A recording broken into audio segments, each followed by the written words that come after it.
하나님의 말씀을 순종하는 것은 믿음을 가진 사람이 반드시 가져야 할 신앙의 자세이죠. 하나님 말씀에 순종하는 것. 그래서 순종이냐 불순종이냐에 따라서 복을 받기도 하고 때로는 복된 곳에서 쫓겨나기도 한다는 겁니다. 그러니 절대적인 하나님의 명령을 우리는 순종함으로 지켜야 됩니다.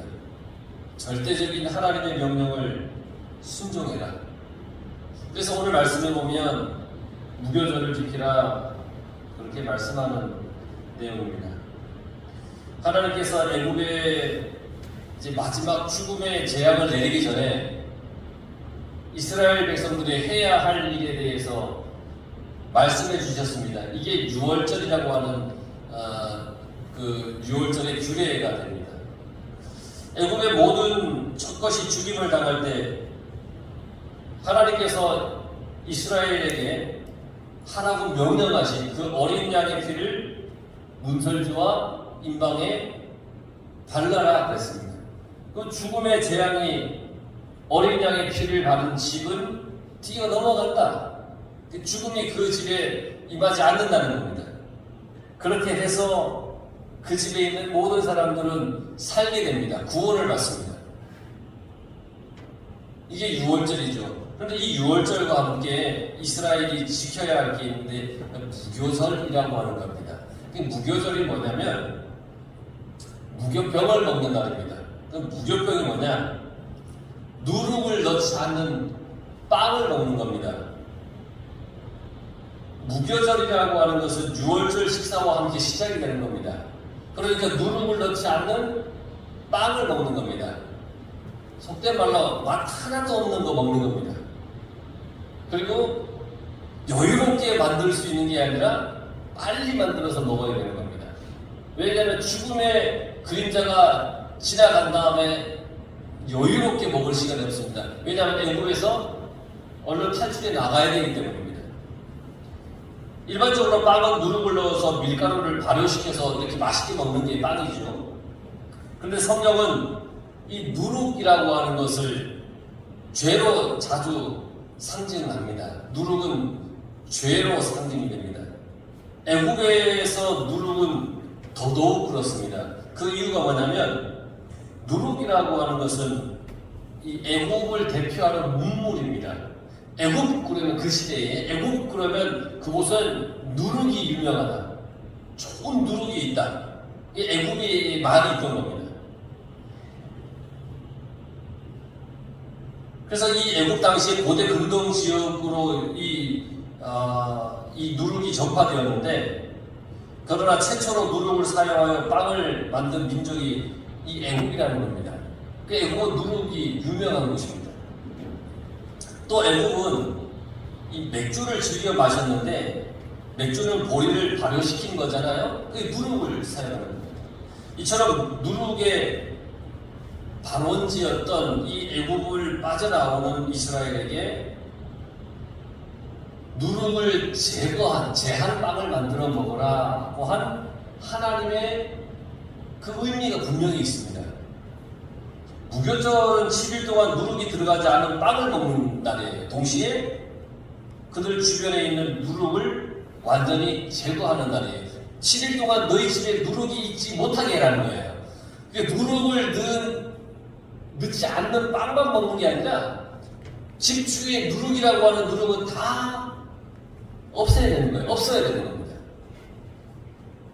그래서 이 무교절의 첫날과 마지막 날은 성회로 아무 일도 하지 말라 말씀하시면서 무교절 기간 동안 누룩이 들어간 빵을 먹는 자는 누구든지 죽이도록 해라 이렇게 명령을 하셨습니다. 그만큼 이 누룩이라고 하는 것은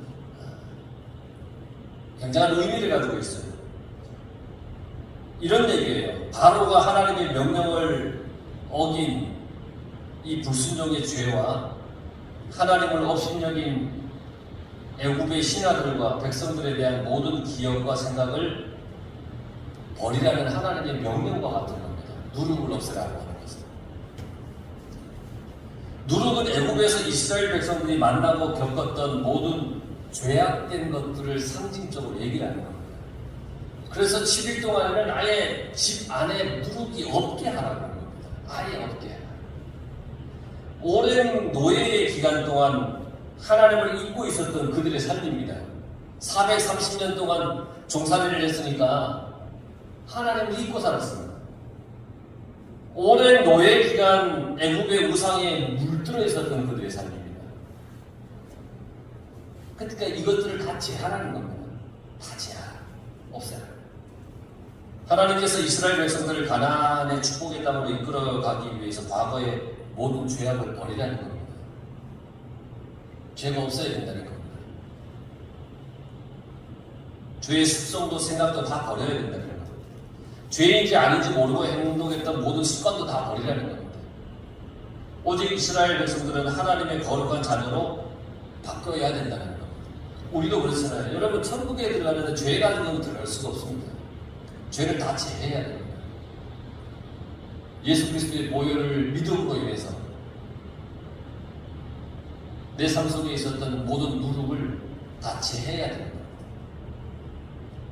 내 힘으로는 할 수 없습니다. 주님을 의지하는 것밖에 없습니다. 그래서 유교병, 애굽에 누룩을 넣은 빵을 무교절 기간 동안 먹는 사람은 이스라엘에게서 끊어질 것이라고 그렇게 강력하게 경고까지 하신 겁니다. 애굽의 모든 죄악된 것을 다 버려라. 죄를 버리라는 겁니다. 죄를 버리지 않으면 안 된다는 겁니다. 그래서 여러분, 죄라고 하는 것은 그림자라도 밟지 말라고 했습니다. 죄하고 밭하지 말아야 됩니다. 버려야 됩니다. 철저하게 버려야 됩니다. 여러분, 하나님을 믿고 살겠다고 다짐하고 믿음의 길을 들어섰는데 어떤 이유에서든지 모르겠지만 하나님의 말씀을 저버리고 불순종의 삶을 살게 되면 지금 교회를 다니며 신앙생활을 한다 해도 아무런 소용이 없는 겁니다. 처음에 믿음 생활 잘 하다가 시간이 흐르면서 뜨거움도 사라지고 하나님 말씀에 대한 사모함도 사라지고 봉사와 헌신에 대한 열정도 사라지게 되는 경우들이 참 많이 있습니다. 어제 하나님 문자가 왔는데 보니까 목사님 참 부끄러운 일이지만 어쩌다 보니 저희 가족들이 하나님을 떠나게 되었습니다. 기도해 주세요. 라는 문자가 왔어요. 참 안타깝잖아요. 하나님을 잘 믿다가 가족들이 하나님을 떠났다는 거예요. 그 권사님만 지금 믿음을 지키고 있다는 거예요.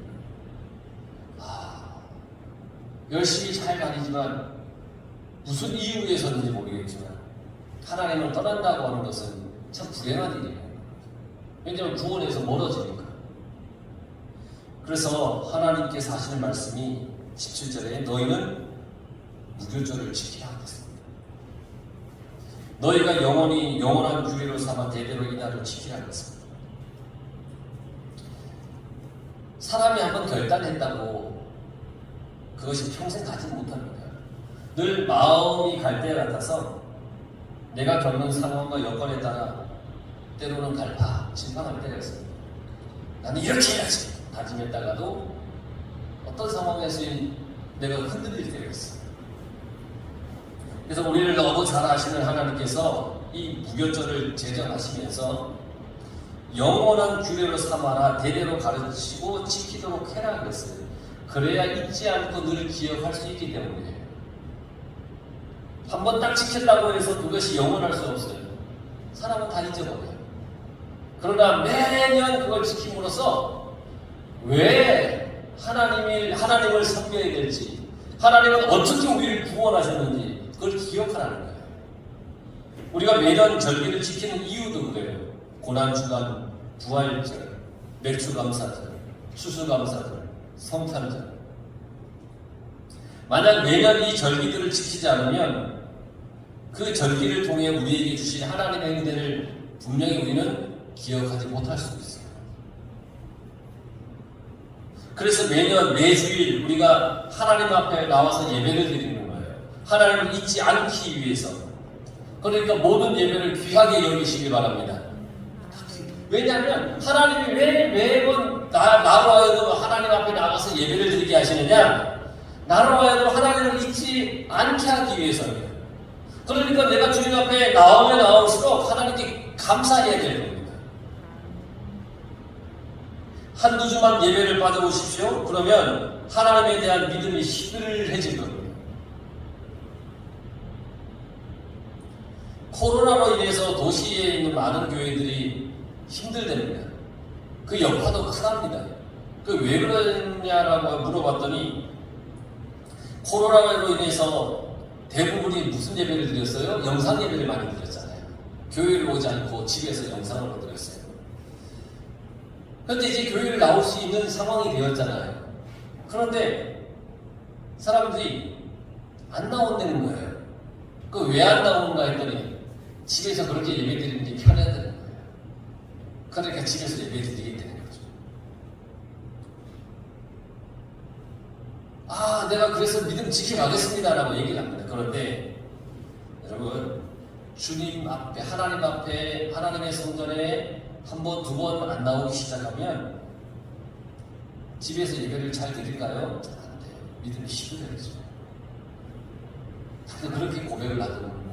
코로나 때는 처음 한 달 정도는 집에서 영상으로 예배를 때 양복도 다 갖춰 입고 옷도 다 단정하게 갖춰 입고 온 가족이 이렇게 같이 앉아서 예배를 드렸대요. 근데 한 두 달, 세 달쯤 지나니까 그 다음에 어떻게 되냐면 소파에 다리 꼬고 앉아서 이렇게 예배를 드리고 누워서 드리기도 되고 막 그렇다는 거예요. 그리고 좀 더 지나니까 주일날 안 드리고 내가 하고 싶은 월요일이나 화요일이나 어쩌다 보면 또 넘어가 버리기도 하고 뭐 그런 상황이 됐네요. 한두 주 하나님의 말씀을 듣지 않으면 세상의 소리가 나를 지배할 거예요. 하나님의 소리가 나를 지배해야 하기 때문에 우리가 하나님의 말씀을 늘 들어야 되는 거예요. 그리고 이스라엘에게서 끊어지리라, 이걸 안 지키면 끊어지리라, 그렇게 아주 무서운 말씀하셨죠. 하나님의 말씀을 순종하지 않으면 하나님의 자녀가 아니라는 거예요. 하나님의 자녀가 아니면 우리는 구원의 자녀 또한 아닌 거예요. 이보다 더 무서운 말이 어디 있어요? 너는 하나님의 자녀가 아니고 너는 구원의 자녀가 아니야. 이 말보다 더 무서운 게 어디 있어요? 우리는 구원받기 위해 하나님을 믿고 사는데 구원의 자녀가 아니라면 결과는 하나밖에 없잖아요. 지옥밖에 더 있습니까? 천국에 가지 아니하면 지옥에 가는데 너는 구원의 자녀가 아니야. 그러면 지옥에 간다는 얘기인데 이보다 더 무서운 말이 어디 있겠냐. 그러니까 지켜 행하여야 되는 거예요. 말씀을 잘 듣고 순종해야 되는 거예요. 19절을 보게 되면 누룩이 들어가 있는 것을 먹지 말라. 근데 그것뿐 아니라 아까도 말씀드렸지만 1회 동안 10일 동안 누룩이 너희 집에서 발견되지 아니하도록 해라. 철저히 죄를 버리라는 거예요. 철저히 버리라는 거예요. 이 정도는 뭐 약하니까 괜찮지, 이게 아니에요. 철저히 버리라는 거예요. 우리가 하나님의 자녀가 되었다고 하는 것은 죄와 멀어졌다는 거예요. 죄와 상관없는 인생이 되었다는 거예요. 그런데 여전히 옛 구습을 벗어버리지 못하고 그 벗어버리지 못한 채 하나님을 믿는다라고 하면 여전히 죄에 속해 있는 거예요. 그러니까 하나님을 믿는다면 옛 구습, 죄를 어떻게든지 우리가 벗어버리려고 늘 애써야 됩니다. 하나님께서는 철저히 내가 죄와 구별된 삶을 살기를 원하세요. 거룩한 하나님의 자녀로 살기를 원하신다는 거예요. 그러니까 내 삶에 죄가 생기지 않도록 우리가 정말 애써야 돼요. 근데 정말 어렵죠. 얼마나 어렵습니까? 내 삶 속에 죄가 막 생기지 않도록 다 버리려고 하는데 그게 쉽지가 않아요. 남자 예배 마치고 이제 교회 문 나가면 보기 싫은 사람 지나가면 벌써 또 마음이 생겨요. 그러니까 정말 우리가 죄를 철저히 버린다는 게 너무너무 쉽지가 않아요. 하지만 쉽지 않지만 그렇게 하려고 애써야 돼요. 말씀을 기억하면서 그렇게 하려고 애써야 돼요. 물론 완벽하게 죄를 다 버리기란 불가능해요. 그러나 그렇게 하려고 해야 됩니다. 죄를 짓고는 하나님께서 이런 상황에서 지은 거니까 이해해 주시겠지 뭐, 이런 생각을 가져서는 이런 상황에서 누구나 그럴 거야. 그러면서 스스로를 위로하려고 하지 마십시오. 죄에서 구별되는 것이 우선이고, 혹시 죄를 짓게 된다면 스스로 정당화시켜서 위안 삼지 말고 그 즉시로 하나님 앞에 엎드려 회개해야 돼요. 근데 우리는 되게 그것을 스스로 이렇게 정당화시켜서 위안 삼으려고 할 때가 많아요. 누구도 저러는데, 보니까 목사님도 그러네. 이게 아니라 정말 하나님 앞에 내 죄를 내려놓고 철저히 회개해야 됩니다. 이렇게 철저히 회개하는 것이 누룩이 발견되지 않게 하는 삶이에요. 그러니까 여러분 날마다 회개하며 살아가시기 바랍니다. 내 근처에 누룩이 있다면 회개함으로써 그 누룩을 발견되지 않도록 그렇게 해야 됩니다. 20절에 보세요. 너희 모든 유하는 곳에서 무교병을 먹을지라. 우리가 사는 모든 삶의 순간순간에 방심하지 말고 하나님 말씀에 순종해야 됩니다. 무교병을 먹어라. 모든 유하는 곳이라고 했잖아요. 우리의 모든 삶 전체를 얘기하는 거예요. 우리 삶의 전체를 통해서 하나님께 순종하며 살아가야 됩니다. 여러분, 하나님 말씀에 순종하며 살아가야 됩니다. 이것이 무교절이 주는 아주 중요한 의미입니다. 죄에서 구별되어 하나님 말씀에 순종하며 사는 것. 드디어 이스라엘 백성들이 첫 유월절을 지키게 됩니다.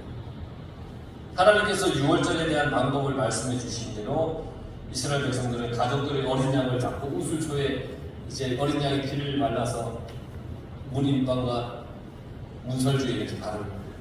그리고 아침까지 한 사람도 집 문 밖에 나가지 않습니다. 그래야 죽음의 재앙이 내리지 않고 죽음이 지나갈 때 문인방과 문설주의 좌우설주의 피를 받은 그 집을 넘어가고 멸하지 않겠다고 말씀하십니다.